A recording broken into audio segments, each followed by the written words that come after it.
Olá, este é mais um Mining Talks IBDM, Instituto Brasileiro de Direito Minerário. O Mining Talks tem origem lá nos 1999, quando foi criado para apresentar livros da minha biblioteca pessoal de Direito da Mineração, que eu gosto de dizer que é a maior do Brasil, biblioteca física de Direito da Mineração, uma das maiores do mundo, se não for a maior, biblioteca física de Direito da Mineração, que hoje conta com uns 800 volumes. E nessa trajetória, nós passamos a ter outros formatos. Mining Talks entrevista, Mining Talks debate, Mining Talks literatura, que é uma novidade aqui para nós também. E nós fazemos questão sempre de trazer convidados especiais.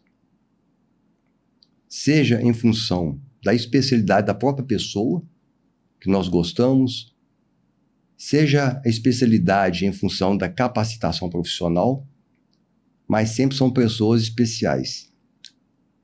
E por falar em pessoa especial, nós trazemos aqui hoje o Cauê Gomes. Cauê, aqui nós não usamos muito fazer aquela apresentação formal, não. Nós preferimos que o nosso entrevistado faça a sua própria apresentação profissional. Por favor. Certo. Oi, Dr. William, tudo bem? É um motivo de muita alegria estar aqui diante do doutor. Agradeço duas vezes. A primeira por poder contribuir com o livro, né? Essa obra que já nasce fadada ao sucesso, Direito à Mineração. E também agradeço pela oportunidade de estar aqui, podendo conversar com o doutor. Como o doutor bem mencionou, eu venho me especializando na área de Direito Tributário na equipe. Comecei na equipe do William Freire como estagiário, agora Demarest, atualmente como advogado. Estagiário, passou advogado no escritório, agora indo juntos lá. Pois é, a caminhada do William Freire é uma caminhada de muito trabalho, muito esforço, mas de muito crescimento profissional e acadêmico também. Muito bom. E aí, hoje eu estou me especializando cada vez mais em direito tributário, voltando para pós-graduação, mestrado. E a ideia é que eu possa alçar aí um cargo de sucesso, cada vez mais crescendo no escritório. Muito bom. O livro que nós vamos apresentar é esse aqui, Direito da Mineração. É uma publicação do Instituto dos Advogados de Minas Gerais. O Instituto dos Advogados de Minas Gerais foi fundado em 1915, ou seja, está indo para 111 anos. É um instituto que tem um departamento de direito da mineração consistente e sólido. Além dos eventos que nós fazemos, a cada 2 anos nós publicamos um livro. Então esse aqui é mais uma resultado de mais um trabalho lá. 33 artigos, que não é fácil. Reunir 33 bons autores é muito interessante. Antes de entrar, Cauê, no nosso assunto aqui, nós gostamos de perguntar também para os nossos convidados o que eles fazem quando não estão trabalhando, porque a vida não é só trabalhar, né? Com certeza. Hobbies, descansar, o que você gosta de fazer? Não, doutor William, de fato, a rotina acaba nos estressando, pesada, né? Acaba se sobrecarregando, muito, então é sempre bom distrair com algumas coisas. Eu gosto de conciliar meu tempo livre com esporte, lazer, estar com a minha família. Então, eu pratico escalada com frequência. É um esporte muito interessante, porque ele te força a estar ali concentrado no que você está fazendo, naquele momento, vivendo naquele momento. A escalada é indoor? Indoor, e também tem na natureza. Tem natureza, né? O contato na natureza é mais interessante, mais desafiador, e ali dá aquele respiro, né, do dia a dia. Sem dúvida. E no decorrer dos dias, eu também gosto de ver bons filmes, escutar uma boa música, ler um bom livro. Algum gênero preferido, assim, de filme? Não? De filme? Olha, eu tô muito apegado a bons romances. Recentemente eu vi o Hamlet, que conta a história uma possível história para a obra Hamlet, do William Shakespeare. Então, foi um filme, assim, que me acessou de uma forma bem profunda. Chegou a ganhar prêmio esse filme ou não? Ele está concorrendo ao Oscar agora, inclusive o meu interesse inicial veio por conta da nomeação, ele foi muito nomeado, né? E, assim, é um filme que toca bastante. Também gosto bastante de livros, então dentro Muito desse bom. tempo livre, a arte Que não é preenche um tanto espaço assim, muito que não grande. é tanto assim. Pois é, então. Tá certo. Muito bom. Eu tava pensando tava na dúvida se eu ia assistir esse filme. Se recomenda, então? Ah, Dr. William. Acho que é uma história, assim, que te envolve, Ótimo. trata de um clássico, né? Hamlet, assim, é atemporal, Sem dúvida. uma peça de teatro de Muito 1600 que até hoje acessa todos os Sem dúvida. espaços. Muito bom. A tributação dos créditos de carbono na reforma tributária. Então, nós temos aqui tributação de crédito de carbono. Já é complexo? Sim. Tributação de crédito de carbono na reforma tributária potencializa o problema. Potencializa. Dá um panorama para nós sobre esse assunto, por favor. Vamos dividir primeiro Uhum. o crédito de carbono, a dificuldade, a natureza jurídica do crédito de carbono. Por quê? Para você falar de tributação sobre qualquer coisa, você tem que entender a natureza jurídica dela. Então, vamos sim, porque nós não sabemos se todos os nossos participantes aqui conosco entendem desse assunto, que não é tão simples e nem tão corriqueiro. Vamos, assim, bem devagar para poder contribuir para todo mundo entender. Bom, Dr. William, exatamente como você mencionou, né? Esse tema não é um tema simples. Acho que desse artigo a gente conseguiria abrir pelo menos umas 3 teses de mestrado, umas dissertações. O primeiro ponto que a gente buscou abordar foi exatamente isso que o doutor mencionou, que é a natureza jurídica dos créditos de carbono.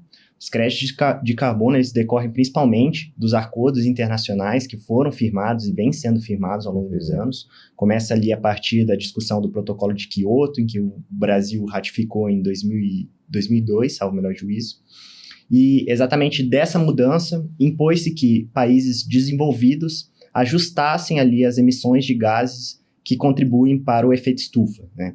E, em contrapartida, países subdesenvolvidos poderiam comercializar créditos de carbono em relação a esses países que têm esses objetivos de redução de emissão, né?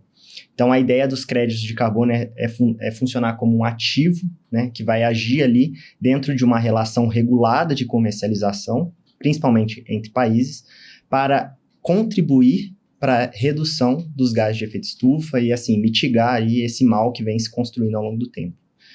Então, a natureza jurídica deles dentro da nossa legislação é bastante complexa. O Brasil ganhou relevância na discussão dos créditos de carbono, principalmente após o Acordo de Paris, em 2016, e ele assumiu essa relevância e, para internalizar como tem que ser feito, ele instituiu uma legislação, uma lei em 2024, regulando especificamente essa comercialização desse ativo que vem a ser os créditos de carbono. A natureza jurídica é definida em lei ou foi definida pela doutrina?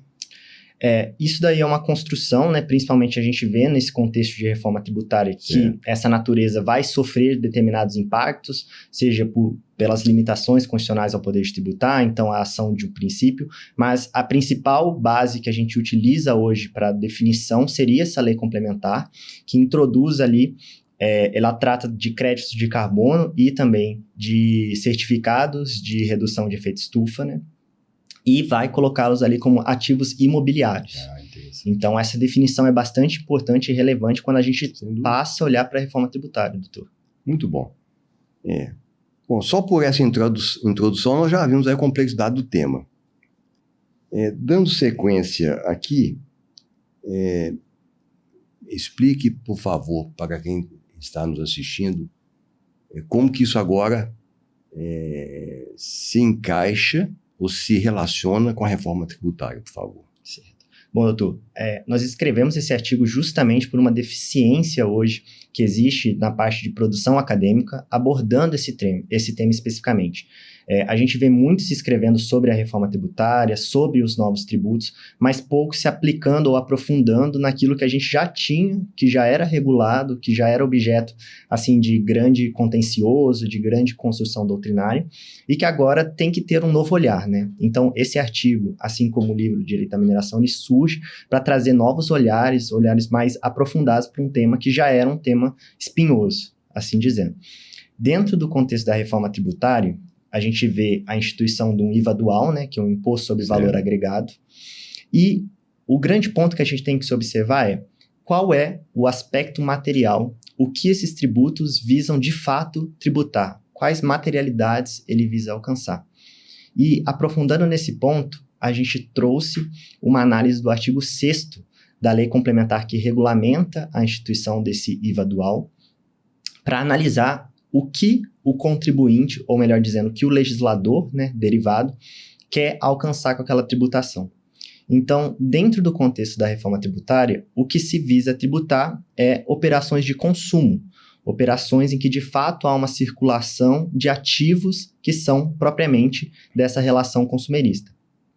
Só que existe uma previsão nesse artigo 6º que trata ali de hipóteses de não incidência desses tributos. Certo. E dentro dessas hipóteses, doutor, quando ele vem tratando, ele excetua a possibilidade de incidência desses impostos em relação a ativos imobiliários. Então, a gente volta na definição de créditos de carbono e observa, olha, se a gente chega na conclusão de que créditos de carbono são ativos imobiliários, e olhando para o contexto da reforma tributária, a gente vê uma impossibilidade de tributação desses ativos. Entende? Se a natureza jurídica foi definida em lei e a própria lei tributária exclui a tributação sobre eles, talvez a expectativa é que não haja muita judicialização ou não? Eu estou enganado. Pois é, doutor. Essas especulações são tudo muito novidade, né? No contexto da reforma, a gente ainda não tem um contencioso formado exatamente em relação a tudo que envolve a reforma tributária, mas com um olhar um pouquinho mais pessimista ou até um pouquinho mais prático, a gente sabe que isso vai ser sim objeto de contenda. Essa impossibilidade ou essa fragilidade na definição desses institutos, desses conceitos, com certeza vai trazer um óbice muito grande que a gente vai ter que agir, mas eu acredito que a gente está pronto, não só por tudo aquilo que a gente já construiu ao longo dos anos sobre o tema, mas também principalmente observando as nossas bases, que existe uma previsão, que existe uma situação para essa tributação, e eu entendo que a gente pode sim fazer defender, né, de forma veemente a não tributação desses ativos. Interessante. Muito bom, cara. Aqui, normalmente, além de nós falarmos sobre um livro que eu chamaria de principal, eu aproveito o espaço para trazer mais um livro, qualquer. E hoje eu trouxe um livro muito interessante, que é The Mining Law dos Estados Unidos, de 1872. É o código de mineração mais antigo. Ainda está em vigor. Está em vigor em 1976, teve uma reforma grande. E esse código de mineração, sabe, tem uma... A lei, ela nasce para regular uma realidade social e econômica. Todas as vezes que você quer passar o carro na frente dos bois, regulando uma coisa que ainda não está consolidada, não existe um consenso, dá problema.